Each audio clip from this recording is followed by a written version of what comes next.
Local units. Local units. Local units. Hello, it's TruthSOSeeker here. I'm back with another game for you guys. I'm playing against Mountain Dew, apparently. But, yeah, I'm going to be running Shipmaster again. I'm nearly to champion right now. I'm getting pretty close. I'm around 1780, so maybe like another 3 or 4 games, and if I can win them, then I'll actually be at champion rank. So, I'm getting pretty close now. But, yeah, I'm running Shipmaster, like I said. And on this map in particular, I've been thinking about how the maps actually affect gameplay. I'm thinking the bigger the map is, actually, the better it would be for Covenant. Because if I manage to get close to the UNSC base, then the UNSC player will have to play really defensively, and that would help out me. Whereas on a map like Bedrock, where the map is much smaller, I could see him just pushing me off and quickly trying to rush me down. And I could see that being more difficult. But anyway, in this game, I was thinking about potential ideas I could go for, and I actually decided to be a little bit more aggressive with my play. Normally, I'm usually just on my side of the map, but at least on this map in particular, I think you can actually try and make a stake for some sort of center. I think that in general, UNSC can have like 60% of map control. And if the Covenant can maintain like 30 to 40%, that's usually acceptable for them to have a good advantage. Or at least that's what I believe right now. Honestly, just based off of that, I would honestly have to say that that alone should be evidence that Covenant has an advantage. If they can have less map control and still be better. So yeah, see I get a ram on that Jackrabbit. I try to get the kill, but he goes up that ramp and he manages to cut me off. So I didn't manage to get that kill. Of course I red barred him, but it's not going to be enough, unfortunately. And I built that mini base because I figure, okay, I'm going rig camp anyway, so I don't necessarily need to save up for the second generator yet. But to be quite honest, I'm honestly wondering how ridiculous it would be to go generator and raid camp, like a second generator and a raid camp. How ridiculous or out of the question that would actually be. Because it doesn't honestly seem that ridiculous the more I'm thinking about it. So I may try doing that in the future, just to try and boom detect 2 faster. So I'm going ahead and I'm queuing up some grunts here, and some suicide grunts. I'm going to go ahead and try and take this 2-slot mini base. And honestly, I really should, at least, unless it goes Jackrabbits, I should be able to hold it down pretty securely because, I mean, I'll have suicide grunts and Marines just aren't going to put up that strong of a resistance, in my opinion. So I'm going down, I'm going to look to see if he has that power, and he didn't, so I'm going to go ahead and try and get a ram on that while I start to clear out this power node. I don't really like clearing power nodes. I don't know if I've said that 20 times yet or not, but I don't like clearing power nodes on this map. I think this map is, honestly, it's probably my least favorite map, even though it may potentially be Shipmaster's best map. But I just don't really like clearing them because the fact that you have to keep fighting for them. I mean, I guess it's fine, but it just seems it puts more on you as a player, and it's probably one of the harder maps as a result. So you can see I'm capping my node. I'm making some suicide grunts on my main base, and I'm sending them over there. I'm going to try and hold down that little section, because like I was saying at the start of this video, if you can hold down like 30-40% of the map, then I feel Covenant's going to be better. So you can see I'm going basically for just that. I'm not really expanding, trying to take over a whole lot of the map, but I'm trying to take over a small section of it, at least. Putting a second generator up on that mini base.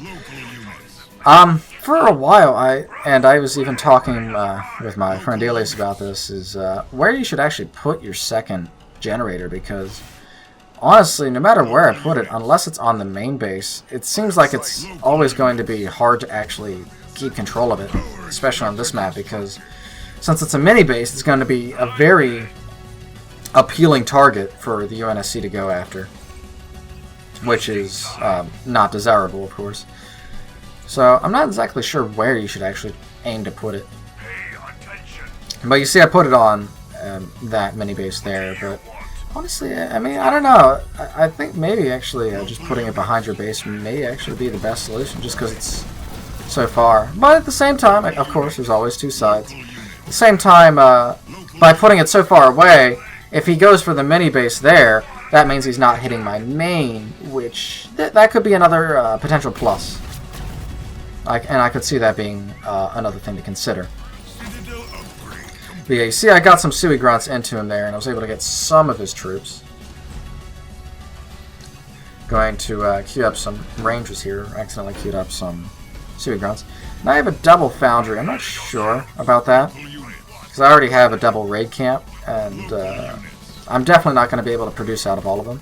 So I'm not really sure that that was absolutely necessary. Yeah, go ahead and queue up some Sui Grunts here to potentially throw into those Marines that are at that mini base there. And he actually gets a nice grenade throw on those Suicide Grunts, which I think was really good play by him. Not just using them on the mini base like some people may. Now, I do get a really good Suicide Grunt off on those Marines though.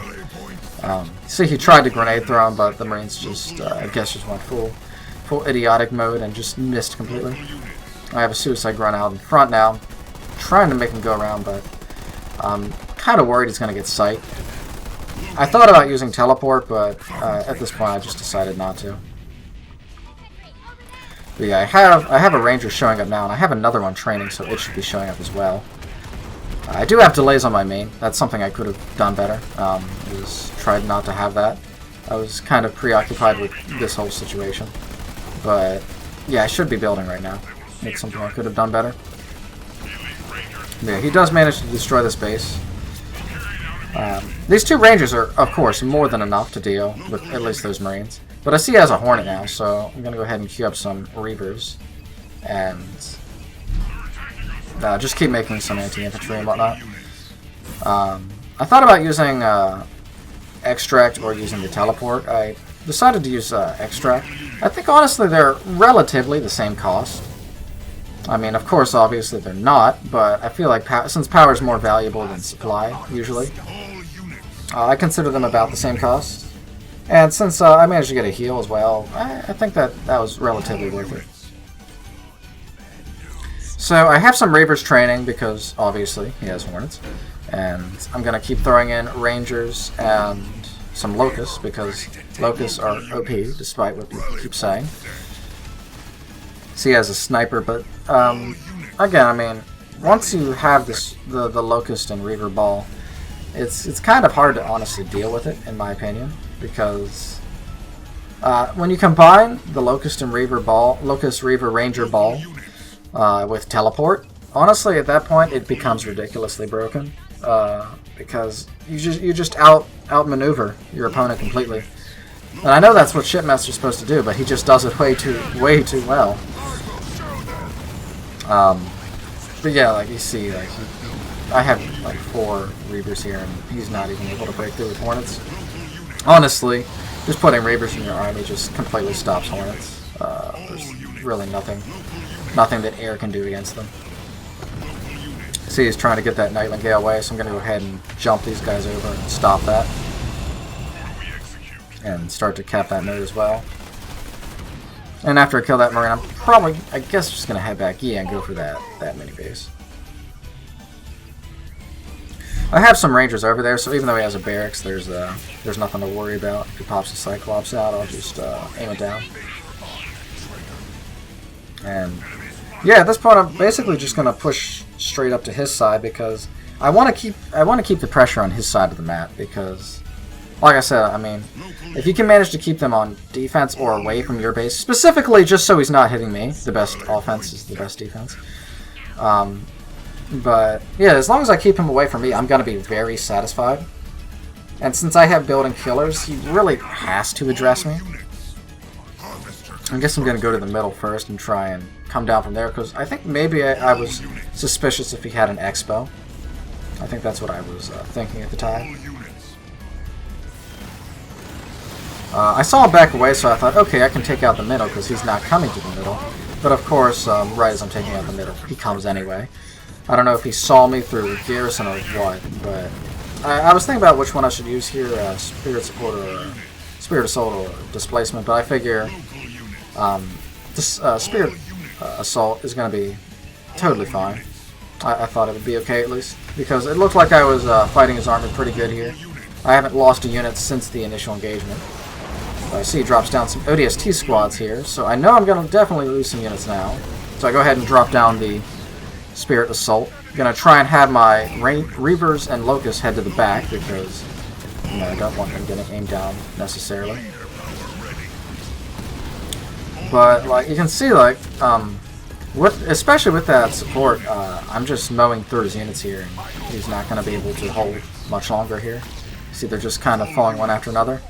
And I basically managed to win that engagement, which I think was a big one, because that basically gave me free hands to come up to his side of the map.